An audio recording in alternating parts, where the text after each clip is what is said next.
ശ്രീ ഗുരുഭ്യോ നമ. ജ്യോതിഷ തീർത്ഥം യൂട്യൂബ് ചാനലിലേക്ക് സ്വാഗതം. 2026 ഏപ്രിൽ മാസത്തിൽ ഇടവക്കൂറിൽ ജനിച്ചവർക്ക് അനുഭവപ്പെടാൻ ഇടയുള്ള ചാരഫലം എപ്രകാരമാണെന്ന് ഈ വീഡിയോയിലൂടെ പരിശോധിക്കാം. കാർത്തിക, മുക്കാല്, രോഹിണി, മകയിരം, അര എന്നീ നക്ഷത്രങ്ങളാണ് ഈ കൂറിൽ ഉൾപ്പെടുന്നത്. ആദ്യമായി ഗ്രഹസ്ഥിതി പരിശോധിക്കാം. 14-ാം തീയതി വരെ സൂര്യൻ മീനൻ രാശിയിൽ സ്ഥിതി ചെയ്യും. അതിനുശേഷം ഇടവൻ രാശിയിൽ സൂര്യൻ സ്ഥിതി ചെയ്യും. 2-ാം തീയതി മുതൽ ചൊവ്വ സ്ഥിതി ചെയ്യുന്നത് മീനം രാശിയിലാണ്. 11-ാം തീയതി വരെ ബുധൻ കുംഭം രാശിയിലും അതിനുശേഷം മീനൻ രാശിയിലും സ്ഥിതി ചെയ്യുന്നു. വ്യാഴം മിഥുനം രാശിയിലും, ശുക്രൻ 19-ാം തീയതി വരെ മേടൻ രാശിയിലും അതിനുശേഷം ഇടവൻ രാശിയിലും സ്ഥിതി ചെയ്യുന്നു. ശനി മീനൻ രാശിയിൽ സ്ഥിതി ചെയ്യുന്നു. രാഹു കുംഭൻ രാശിയിലും കേതു ചിങ്ങൻ രാശിയിലും സ്ഥിതി ചെയ്യുന്നു. ഇതാണ് പ്രധാന ഗ്രഹസ്ഥിതി. 14-ാം തീയതി വരെ ഈ കൂറുകാർക്ക് സൂര്യൻ സ്ഥിതി ചെയ്യുന്നത് 11-ാം ഭാവത്തിലാണ്. 11-ാം ഭാവത്തിലെ സൂര്യന്റെ ചാരഫലം ധാരാളം ഗുണഫലങ്ങൾ ചെയ്യുന്നതാണ്. പ്രധാനമായും സ്ഥാനാന്തര പ്രാപ്തി ഈ കൂറുകാർക്ക് സൂര്യന്റെ 11-ാം ഭാവസ്ഥിതി മൂലം വന്നു ചേരും. ഇവരുടെ അവസ്ഥയിൽ ഒരു ഉയർച്ച അനുഭവപ്പെടും. ജീവിതാവസ്ഥ ഇപ്പോൾ ഉള്ളതിനേക്കാൾ മെച്ചപ്പെട്ട രീതിയിലേക്ക് മാറുന്നതാണ്. പ്രത്യേകിച്ചും കർമ്മരംഗത്ത് വലിയ മാറ്റം പ്രതീക്ഷിക്കാം. ഇപ്പോൾ ഏർപ്പെട്ടിരിക്കുന്ന തൊഴിലിൽ നിന്നും ഉയർന്ന തരത്തിലുള്ള ഒരു തൊഴിലിലേക്ക് മാറുവാൻ അവസരമുണ്ടാകും. പുതിയ ജോലി അന്വേഷിക്കുന്നവർക്ക് അനുകൂലമായ സമയമാണ്. ഇപ്പോൾ ചെയ്യുന്ന ജോലി ഉപേക്ഷിച്ച് മറ്റൊരു ജോലി അന്വേഷിക്കുന്നവർക്കും അനുകൂലമായ സമയമാണ്. സർക്കാർ ഉദ്യോഗസ്ഥന്മാർക്കും മറ്റും അനുകൂലമായ രീതിയിലുള്ള പ്രമോഷനും സ്ഥലമാറ്റവും ലഭിക്കുവാൻ ഇടയുണ്ട്. സാമൂഹ്യ രാഷ്ട്രീയ രംഗത്തൊക്കെ പ്രവർത്തിക്കുന്നവർക്ക് തങ്ങൾക്ക് ഇഷ്ടപ്പെടുന്ന രീതിയിലുള്ള ഒരു സ്ഥാനമാറ്റം അനുഭവപ്പെടാം. കൂടുതൽ ഉയർച്ച ഇവർക്ക് വന്നു ചേരും. ജീവിതത്തിൽ എല്ലാവിധ ഐശ്വര്യവും ഈ കൂറുകാർക്ക് വന്നു ചേരും. കുടുംബത്തിൽ മംഗളകർമ്മങ്ങൾ നടക്കുവാൻ സാധ്യത ഉണ്ട്. രോഗദുരിതങ്ങൾ അനുഭവിക്കുന്നവർക്ക് അതിൽ നിന്നും വളരെ വേഗത്തിൽ മോചനം ഉണ്ടാകും. മെച്ചപ്പെട്ട ആരോഗ്യസ്ഥിതി ഇവർക്ക് കൈവരുന്നതാണ്. 14-ാം തീയതി മുതൽ ഇവർക്ക് 12-ാം ഭാവത്തിലാണ് സൂര്യൻ സ്ഥിതി ചെയ്യുന്നത്. 12-ാം ഭാവത്തിലെ സൂര്യന്റെ ചാരഫലം എന്നാൽ അത്ര അനുകൂലവുമല്ല. സൽപ്രവർത്തികൾ ചെയ്യുന്ന ഈ കൂറുകാർക്ക് അവരുടെ പ്രവൃത്തികളിൽ നിന്നും പ്രതീക്ഷിക്കുന്ന രീതിയിലുള്ള സൽഫലങ്ങൾ ലഭിക്കുന്നതല്ല. സൽപ്രവർത്തികൾക്ക് ഒരുപക്ഷെ തടസ്സങ്ങൾ സംഭവിക്കുവാനും സാധ്യതയുണ്ട്. അതുകൊണ്ട് തന്നെ സൽപ്രവർത്തികൾ ചെയ്യുവാൻ ആഗ്രഹിക്കുന്നവർ അല്ലെങ്കിൽ സൽപ്രവർത്തികൾ ചെയ്തുകൊണ്ടിരിക്കുന്നവർ അത് മുടങ്ങാതിരിക്കുവാനും അതിന്റെ യഥാർത്ഥ ഫലം ലഭിക്കുവാനും പ്രത്യേകം ശ്രദ്ധിക്കണം. 2-ാം തീയതി മുതൽ ചൊവ്വ ഇവർക്ക് 11-ാം ഭാവത്തിലാണ് സ്ഥിതി ചെയ്യുന്നത്. 11-ാം ഭാവം സർവാഭീഷ്ട ഭാവമാണ്. ആ സർവാഭീഷ്ട സ്ഥാനത്ത് സ്ഥിതി ചെയ്യുന്ന ചൊവ്വ ഇവർക്ക് വലിയ ഗുണഫലങ്ങളാണ് നൽകുന്നത്. പല വിധത്തിലുള്ള സുഖാനുഭവങ്ങൾ ഇവർക്ക് വന്നു ചേരും. കുടുംബത്തിലെ എല്ലാവിധ ഐശ്വര്യങ്ങളും 11-ാം ഭാവത്തിലെ ചൊവ്വ നൽകുന്നതാണ്. നേതൃപദവി ഏറ്റെടുക്കുവാൻ ഈ കൂറുകാർക്ക് കഴിയും. സമൂഹത്തിലെ വിവിധ മേഖലകളിൽ നേതൃത്വ പദവിയിൽ പ്രവർത്തിക്കുന്നതിനും വിജയിക്കുന്നതിനും ഈ കൂറുകാർക്ക് അവസരമുണ്ടാകും.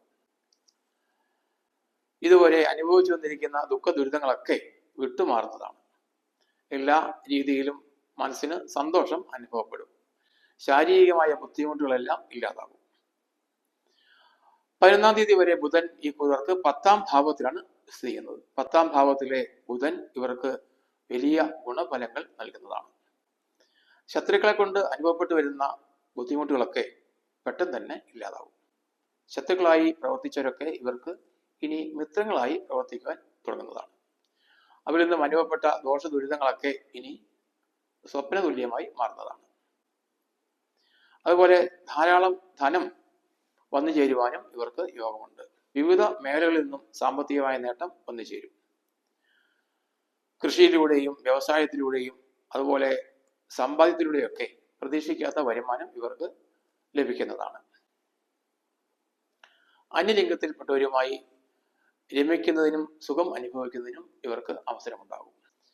11-ാം തീയതിക്ക് ശേഷം 11-ാം ഭാവത്തിലേക്ക് മാറുന്ന ബുധനും ഇവർക്ക് അനുകൂല ഫലങ്ങളാണ് നൽകുന്നത്. മനോഹരമായ സംസാരം മൂലം ഇവർക്ക് മറ്റുള്ളവരെ പ്രീതിപ്പെടുത്തുവാനും ആകർഷിക്കുവാനും കഴിയുന്നതാണ്. സംസാര നൈപുണ്യം മൂലം ഇവർക്ക് ജീവിതത്തിൽ ധാരാളം നേട്ടങ്ങൾ നേടുവാൻ കഴിയും. ബഹുവിധമായ ധനലാഭം 11-ാം ഭാവത്തിലെ ബുധൻ ഇവർക്ക് നൽകും. തൊട്ടതെല്ലാം പൊന്നാകുന്ന അവസ്ഥ സംജാതമാകും. കൃഷിയിൽ നിന്നും വ്യാപാരത്തിൽ നിന്നും കച്ചവടത്തിൽ നിന്നും ഒക്കെ മെച്ചപ്പെട്ട ലാഭം പ്രതീക്ഷിക്കാം. കടം കൊടുത്ത പണം വളരെ വേഗത്തിൽ ഇവർക്ക് തിരികെ കിട്ടും. സാമ്പത്തികമായ സഹായം ലഭിക്കുവാൻ ഉള്ളവർക്ക് അത് ഉടനടി ലഭിക്കുന്നതാണ്. എല്ലാ രംഗത്തും വിജയം കൈവരിക്കുവാൻ ഇവർക്ക് സാധിക്കും. കുടുംബത്തിൽ ധാരാളം മംഗളകർമ്മങ്ങൾ നടക്കുവാൻ സാധ്യതയുണ്ട്. വിവാഹ ആലോചന നടത്തുന്നവർക്ക് അതിന് അനുകൂലമായ സമയമാണ്. വിദ്യാർത്ഥികൾക്കും യുവാക്കൾക്കും അവരുടെ ആഗ്രഹം സഫലീകരിക്കുവാൻ ഇടവരും. മെച്ചപ്പെട്ട വിദ്യാഭ്യാസ നേട്ടം ഈ കൂറിൽപ്പെട്ടവർക്ക് ലഭിക്കുന്നതാണ്. മാനസികമായും ശാരീരികമായും വലിയ സൗഖ്യം ഇവർക്ക് അനുഭവപ്പെടും. എന്തെങ്കിലും ദുഃഖ ദുരിതങ്ങൾ അനുഭവിക്കുന്നവർ ഉണ്ടെങ്കിൽ അതൊക്കെ പെട്ടെന്ന് തന്നെ ഇല്ലാതാവും. വലിയ ഉയർന്ന സാമ്പത്തിക നില ഇവർക്ക് കൈവരും. ഭാര്യയോടും സന്താനങ്ങളോടും ഒന്നിച്ചു ചേർന്ന് താമസിക്കുവാൻ അവസരം ലഭിക്കാത്തവർക്ക് അതിനുള്ള അവസരം വന്നു ചേരും. അതുപോലെ ബന്ധുക്കളുമായി സഹവസിക്കുവാനും ഈ കൂറിൽപ്പെട്ടവർക്ക് അവസരം ലഭിക്കും. ദൂരദേശങ്ങളിൽ താമസിക്കുന്ന ബന്ധുക്കളുമായി സഹവാസം ചെയ്യുവാൻ ഇവർക്ക് അവസരം ലഭിക്കുന്നതാണ്. വീട് വാങ്ങുവാനും വസ്തു വാങ്ങുവാനും വാഹനം വാങ്ങുവാനും ആഗ്രഹിക്കുന്നവർക്ക് അതൊക്കെ നടത്തുവാനുള്ള അനുകൂല സമയമാണ് ഏപ്രിൽ മാസം. പ്രത്യേകിച്ച് 2-ാം ഭാവത്തിൽ നിൽക്കുന്ന വ്യാഴവും ഇവർക്ക് അനുകൂല ഫലമാണ് നൽകുന്നത്. സാമ്പത്തികമായ നേട്ടവും ശത്രുനാശവും അതുപോലെ ഭൗതിക സുഖങ്ങളും ഈ 2-ാം ഭാവത്തിലെ വ്യാഴം ഇവർക്ക് നൽകും. വൈഭവം മൂലം ഇവർക്ക് ജീവിതത്തിൽ വലിയ നേട്ടങ്ങൾ ഉണ്ടാക്കുവാൻ 2-ാം ഭാവത്തിലെ വ്യാഴവും ഇവരെ സഹായിക്കും. 19-ാം തീയതി വരെ 12-ാം ഭാവത്തിലാണ് ഇവർക്ക് ശുക്രൻ സ്ഥിതി ചെയ്യുന്നത്. 12-ാം ഭാവത്തിലെ ശുക്രന്റെ സ്ഥിതി മൂലം ഉത്കൃഷ്ടമായ മാർഗത്തിലൂടെ ധാരാളം പണം സമ്പാദിക്കുവാൻ ഇവർക്ക് ഇടയാകും. മറ്റുള്ളവരെ ബുദ്ധിമുട്ടിക്കാതെ സ്വന്തം അധ്വാനത്തിലൂടെ നേരായ മാർഗത്തിലൂടെ ധാരാളം പണം വന്നു ചേരും. അതുമൂലം വലിയ ആത്മസംതൃപ്തി ഇവർക്ക് ഉണ്ടാകുന്നതാണ്. അതുപോലെ വിശിഷ്ട വസ്ത്രങ്ങൾ വാങ്ങുവാനും അത് അനുഭവിക്കുവാനും ഈ കൂറുകാർക്ക് ഏപ്രിൽ മാസത്തിൽ യോഗമുണ്ടാകും. 19-ന് ശേഷം ലഗ്നഭാവത്തിലേക്ക് മാറുന്ന ശുക്രനും അനുകൂല ഫലങ്ങളാണ് ഇവർക്ക് നൽകുന്നത്. പ്രത്യേകിച്ച് ദാരിദ്ര്യ ദുഃഖം തീരെ ഇല്ലാതാക്കും. ഏതെങ്കിലും തരത്തിൽ ദാരിദ്ര്യം അനുഭവിച്ചു വന്ന ഈ കൂറുകാർക്ക് അതൊക്കെ ഇല്ലാതാകും. ഭക്ഷണ കാര്യത്തിൽ വലിയ സൗഖ്യം അനുഭവപ്പെടും. തങ്ങൾക്ക് താല്പര്യമുള്ള ഭക്ഷണപാനീയങ്ങൾ കഴിക്കുവാൻ ഈ കൂറുകാർക്ക് അവസരം ലഭിക്കും. അതുപോലെ വളരെ കാലമായി പല കാരണങ്ങളാൽ മാറി താമസിക്കേണ്ടി വന്നിട്ടുള്ള ദമ്പതിമാർക്ക് ഒന്നിച്ച് കഴിയുവാനുള്ള അവസരമാണ് വന്നു ചേരുന്നത്. അതുപോലെ നിസ്സാര കാര്യങ്ങളുടെ പേരിൽ അകന്നു കഴിയേണ്ടി വന്ന ദമ്പതിമാർക്ക് അതെല്ലാം പരിഹരിച്ച് ഒന്നിച്ച് കഴിയുവാനുള്ള അവസരവും ഉണ്ടാകുന്നതാണ്. സുഗന്ധദ്രവ്യങ്ങൾ ധാരാളമായി വാങ്ങുവാനും അനുഭവിക്കുവാനും ഇവർക്ക് ഏപ്രിൽ മാസത്തിൽ അവസരം ലഭിക്കും. കട്ടില്, കിടക്ക തുടങ്ങിയ ശയനോപകരണങ്ങൾ പുതുതായി വാങ്ങുവാനും ഇവർക്ക് അവസരം ഉണ്ടാകുന്നതാണ്. വില കൂടിയ വസ്ത്രങ്ങൾ വാങ്ങി ധരിക്കുവാൻ ഇവർക്ക് അവസരം ലഭിക്കും.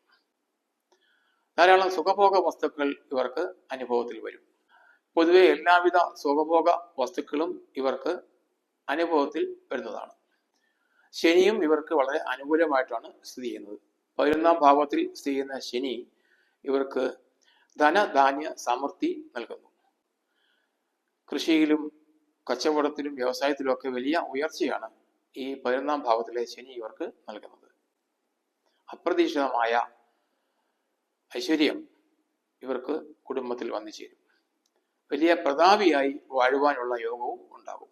സമൂഹത്തിൽ പേരും പ്രശസ്തിയും വർദ്ധിക്കുകയും മറ്റുള്ളവരുടെ സ്നേഹാദരങ്ങൾ നേടുകയും ചെയ്യും. അന്യലിംഗത്തിൽപ്പെട്ടവരുമായി അടുത്ത് ഇടപെടുവാനും ഭൗതിക സുഖം കൂടുതലായി അനുഭവിക്കുവാനും ഇവർക്ക് അവസരം ലഭിക്കുന്നതാണ്. എന്നാൽ 10-ാം ഭാവത്തിൽ സ്ഥിതി ചെയ്യുന്ന രാഹു അവർക്ക് അത്ര അനുകൂലമല്ല. ധനം, വിദ്യ, കീർത്തി ഇതിലൊക്കെ ചില കോട്ടങ്ങൾ സംഭവിക്കാൻ സാധ്യതയുണ്ട്. അതുപോലെ 4-ാം ഭാവത്തിൽ സ്ഥിതി ചെയ്യുന്ന കേതുവും ഈ കൂറുകാരെ സംബന്ധിച്ച് അനുകൂലമല്ല. ദുർജനങ്ങളുമായി സംസർഗം ഉണ്ടാകുവാനും ചില ദുരിതങ്ങളൊക്കെ അതിൻ്റെ പേരിൽ വന്ന് ഭവിക്കുവാനും സാധ്യതയുണ്ട്. അതുപോലെ ശരീരത്തിൽ മുറിവും ചതവും ഒക്കെ ഉണ്ടാകാൻ സാധ്യതയുള്ളതിനാൽ എപ്പോഴും അങ്ങനെ പരിക്കുകൾ ഏൽക്കാതിരിക്കുവാൻ ശ്രദ്ധിക്കേണ്ടതാണ്.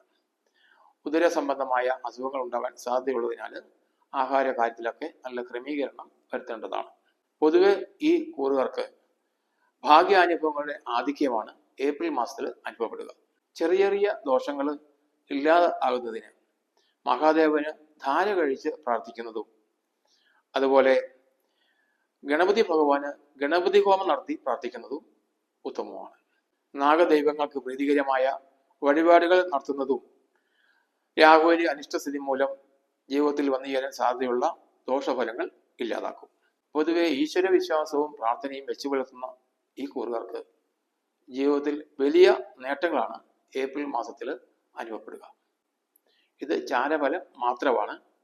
ഇപ്പോൾ അനുഭവിക്കുന്ന ദശയുടെയും അന്തർദശയുടെയും ഗുണദോഷങ്ങൾ അനുസരിച്ചായിരിക്കും ചാരഫലം അനുഭവപ്പെടുക. ജാതകവശാൽ എന്തെങ്കിലും ദോഷം ഉണ്ടെങ്കിൽ അത് കണ്ടെത്തി പരിഹരിച്ചാൽ ഈ ഗുണഫലങ്ങൾ പൂർണ്ണമായും അനുഭവിക്കാൻ ഇടവരുന്നതാണ്. ഈ വീഡിയോ നിങ്ങൾക്ക് ഉപകാരപ്രദമായെങ്കിൽ സബ്സ്ക്രൈബ് ചെയ്യുക, ഷെയർ ചെയ്യുക, ലൈക്ക് ചെയ്യുക. ഓൺലൈൻ കൺസൾട്ടേഷനായി എൻ്റെ വാട്സാപ്പ് നമ്പറുമായി ബന്ധപ്പെടുക.